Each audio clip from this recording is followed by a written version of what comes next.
And as said, Dr. Abha does not need any introduction to this audience, but still, it's always nice to. She has been a past president of the Indian Fertility Society in 2008 to 2010, and now she's emeritus consultant and director and head Center of IVF and Human Reproduction, Sir Gangaram Hospital, and I think she has had so many awards, but the most important is I think she's one of the best teachers and orators, and for Thank you. which we are here to listen to her. And the topic is also very interesting.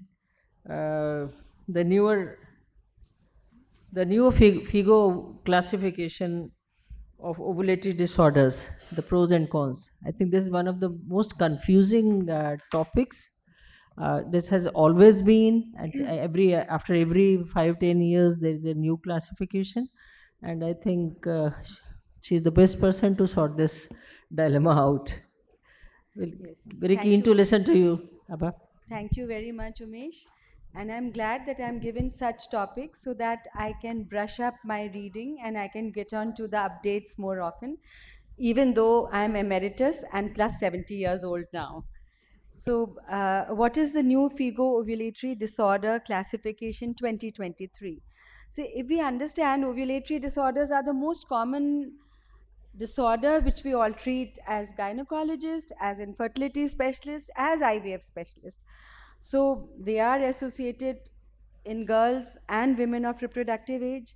They are associated with episodic or chronic problems. Either that is a chronic problem or just one cycle is missed. And it is generally the dysfunction of the hypothalamic pituitary ovarian axis, which may manifest as aberrations of menstrual function or infertility. So, a menstrual dysfunction is very important indicator that there's something wrong with the HPO axis. Optimal, effective research, teaching, and clinical management of ovulatory disorders has been impeded by the absence of a comprehensive, internationally recognized, and utilized structured classification system. And hence, who took the lead? The WHO. The WHO said, I am going to jump in and I will give a classification. Right 50 years ago, in 1973, the first classification was coined by WHO, and they said three groups. Group one, at that time there was no hormonal assay which we had. We couldn't do FSH, LH, estradiol in blood. So they tried to use urinary hormones more often, amenorrhea, and with little or no evidence of endogenous estrogen activity. It either had hypogonadotropic ovarian failure, complete or partial hypopituitarism, or pituitary hypothalamic dysfunction. So everything was in the upper story, nothing below that. Then group 2 came. Group 2 was everything else was included in group 2, where we couldn't find a defect here, and in the ovary it was group 2. Variety of menstrual cycle disturbances, including amenorrhea also, whose urinary and serum gonadotropins were in the normal range, but they were fluctuating. LH could go up, it could go down, FSH similarly, and who failed to have regular spontaneous menstrual bleed without regular ovulation. And group 3 was primary ovarian failure. Everything was in the ovary, nothing was here, nothing was in the center. So it was associated with low endogenous estrogen activity and always a elevated serum and urinary gonadotropin. That means all the gonadotropins from here were being stimulated so much that ovary work, but the ovary wouldn't show any estrogen output. Then this was modified in 76 by WHO again. This was a second version of WHO classification. Now, what was it based on? Serum prolactin concentrations, response to progesterone challenge test, and serum FSH concentration, because by this time these tests had become standardized, and it divided it into 7 groups, very confusing: hypothalamic pituitary failure, dysfunction, ovarian failure. Then also the congenital and acquired genital tract disorders was included in this: hyperprolactinemia with space occupying lesion, without space occupying lesion, and non functioning. So it was a very confusing thing. So very soon WHO came up with another classification in 1993, and this is what we are following till date. Till date, all our students and all of us go through this. Group 1 is hypothalamic pituitary failure, where again we've taken the upper story together. It has low gonadotropins and low estradiol, and this constitutes 5 to 10% of all disorders. Group 2 is hypothalamic pituitary ovarian dysfunction. So all three are included, including the ovary, and this is a dysfunction.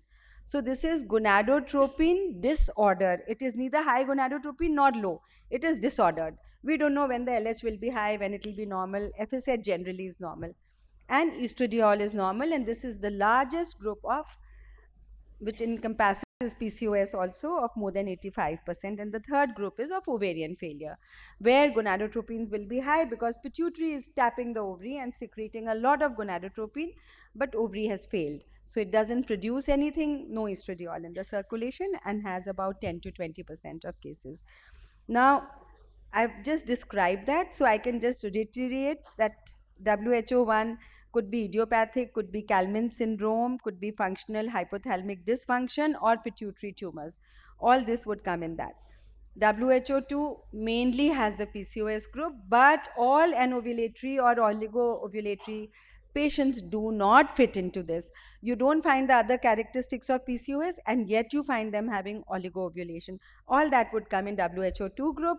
WHO3 is again hypergonadotropic. Hypergonadotropic means the pituitary is hyperactive and the ovary is hypo, so hypogonadism.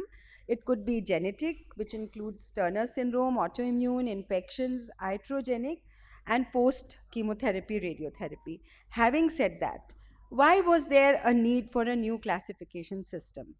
Because since the first development of the WHO classification 50 years ago, 1973, there have been significant advances in our armamentarium of diagnosis. Like, we have started understanding control of ovulation and pathophysiology of ovulatory disorders much better than what we understood 50 years ago.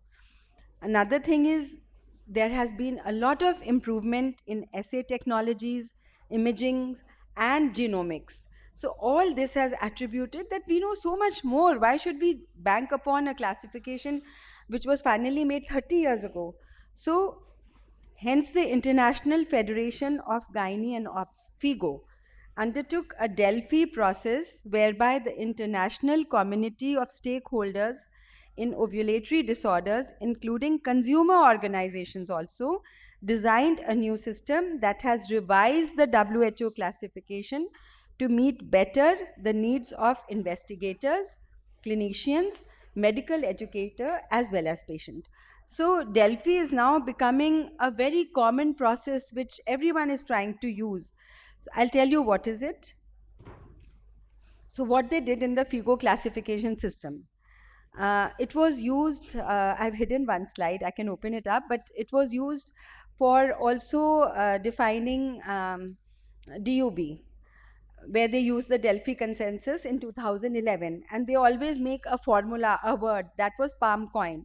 Here what did they make? They made a gain fit pi.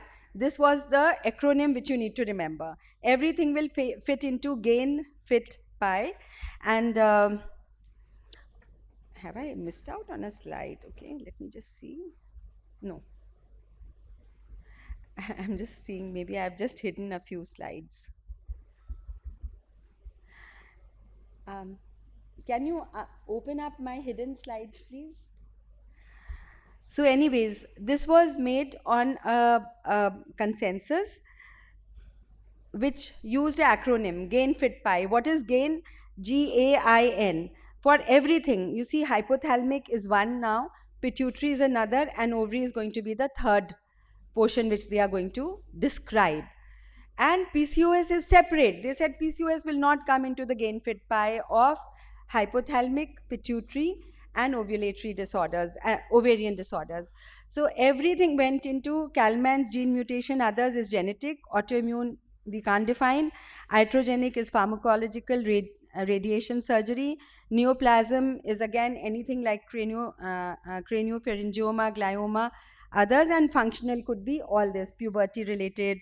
So this is GAIN, which is genetic autoimmune iatrogenic neoplasm, then FIT, functional, infectious, and trauma. So in infection and inflammatory, they put one category and said, okay, sarcoidosis, TB, other infections all will come here, which lead to inflammation of the hypothalamus, and hence hypothalamic function becomes poorer.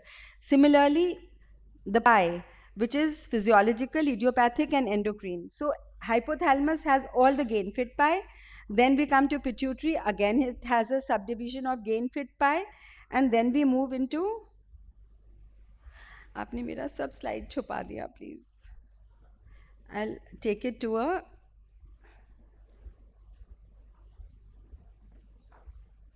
this was the development of FIGO classification system in 2011 by Monroe et al., which used AUB as a acronym.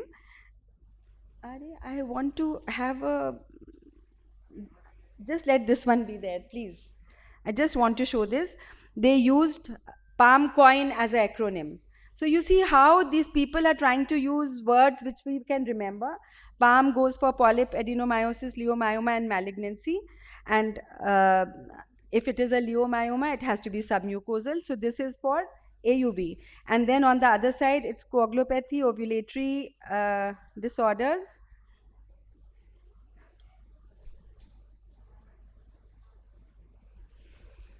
What do I do? So sorry about it. Can someone come here to help me?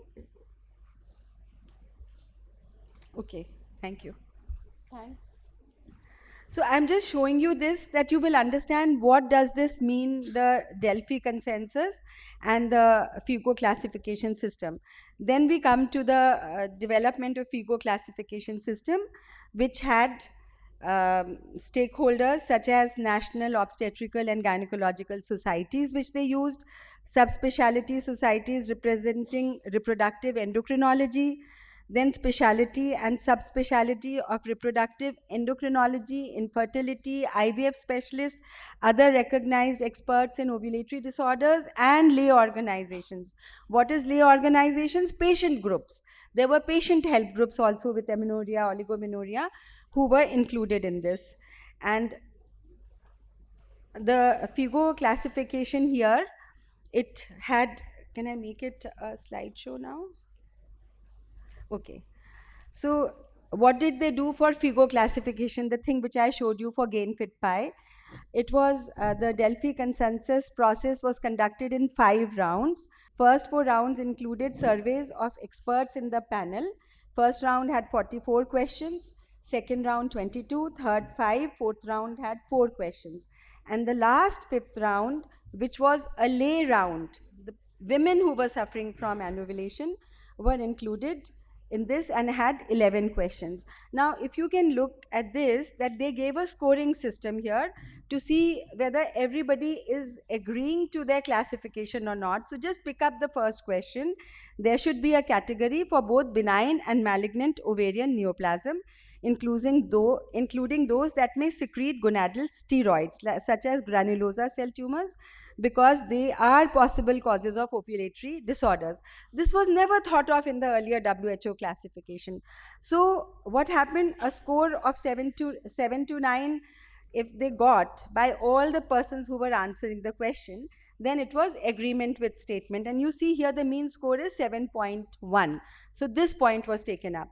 But how many disagreed? 7.7, and 12.8 were neutral. But those who agreed were almost 80%.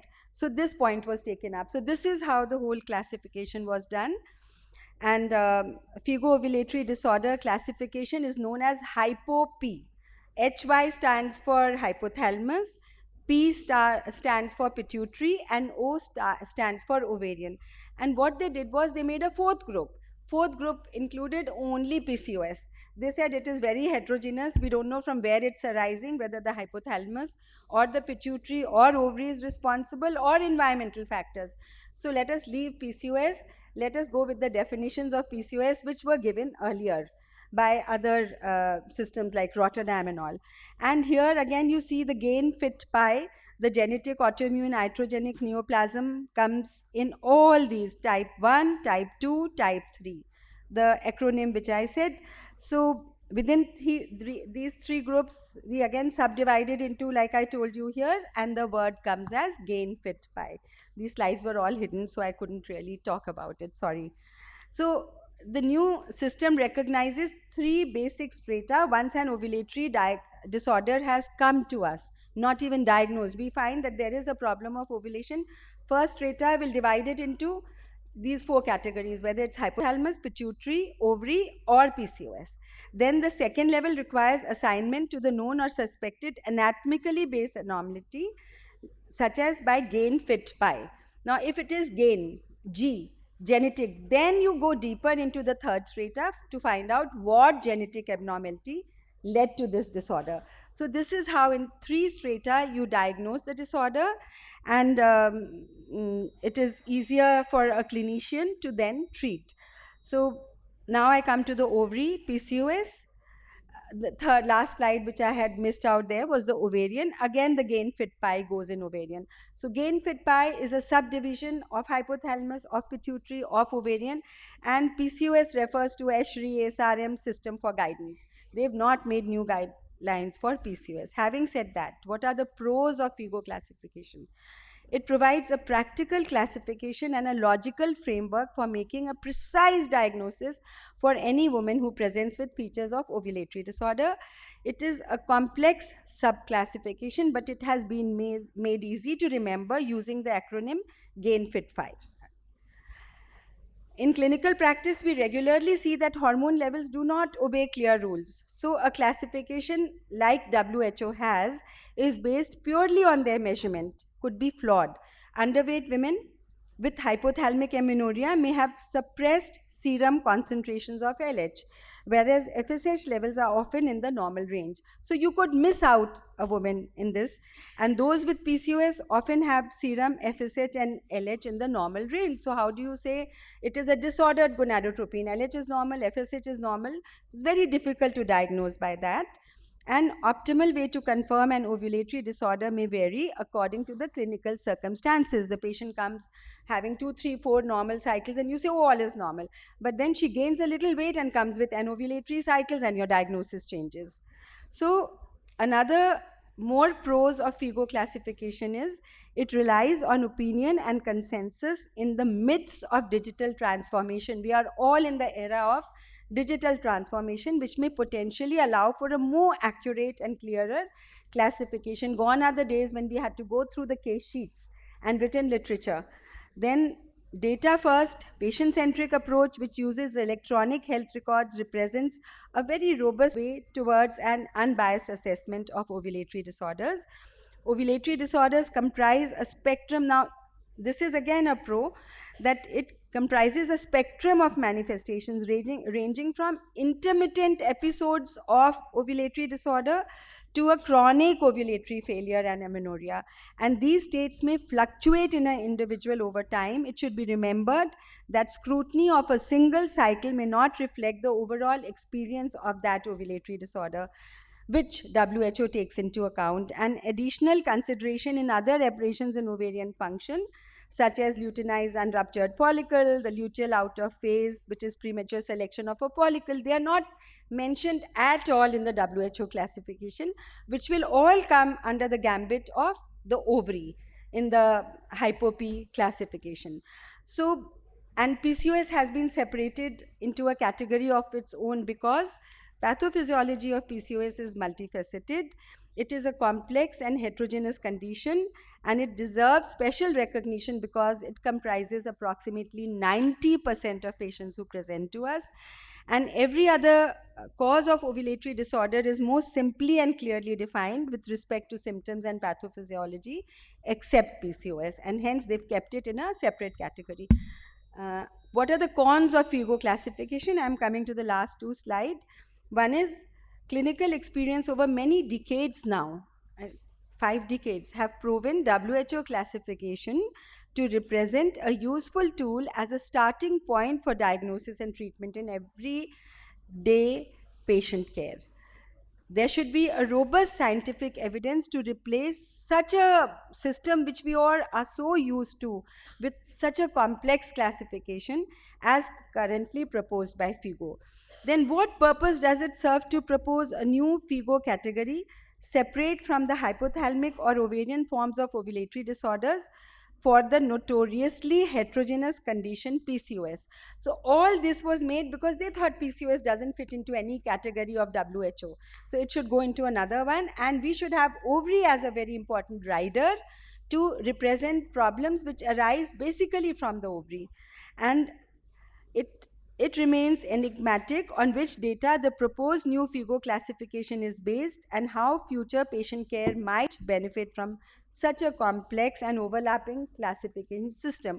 Overlapping because we cannot really quantify what is the role of hypothalamus and what is the role of pituitary. So there will always be a overlap once we are talking about hypothalamic disorders and pituitary disorders. Another con is it is unclear whether the applied Delphi method, is there a timer on somewhere?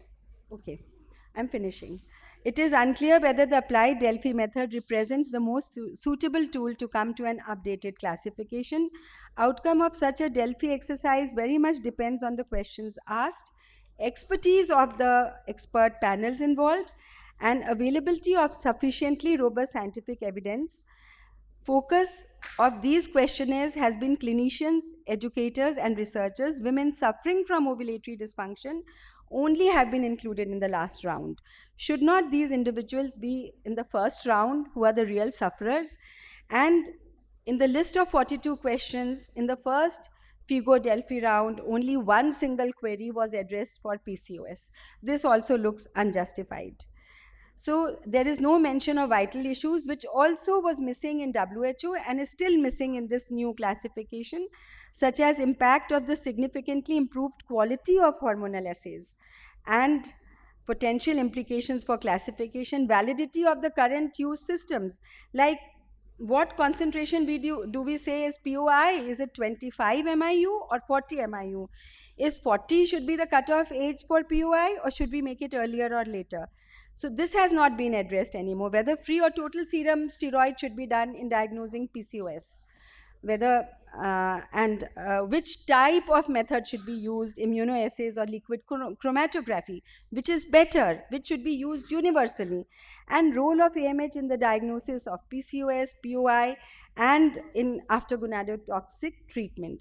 So the conclusion is FIGO Hypo-P system for the classification of ovulatory disorders has been introduced to harmonize definitions and categories in a fashion that should inform clinical care, facilitate the education of patients and trainees to improve the ability of clinical and epidemiological research to advance our knowledge of ovulatory disorders, their diagnosis and management. Based on the many arguments outlined, opponents are skeptical as to how many patients might benefit from the proposed new FIGO classification, and combining data across multiple modalities include genomic, metabolomic, ultrasonography imaging, clinical records could pave the future in forming a concrete consensus for conditions causing ovulatory disorder. Here I end. It is a complex topic. I know it is difficult to understand in the first round. You have to read it yourself. But when you read it, you will understand that it's quite complex. And why should I remember the GAINFIT 5? Why don't I go back to the WHO classification, which was always there? So here I conclude that I also feel that we need a better, simpler classification, but ovary needs to be addressed, which has totally been excluded from the WHO classification in the name of PCOS. Thank you very much. Thank you, Dr. Abha, for such an elaborate talk. And I think I'm sure there would be some questions, but we'll be able to take it in the end if the time permits. Just a small announcement. Our faculty from the first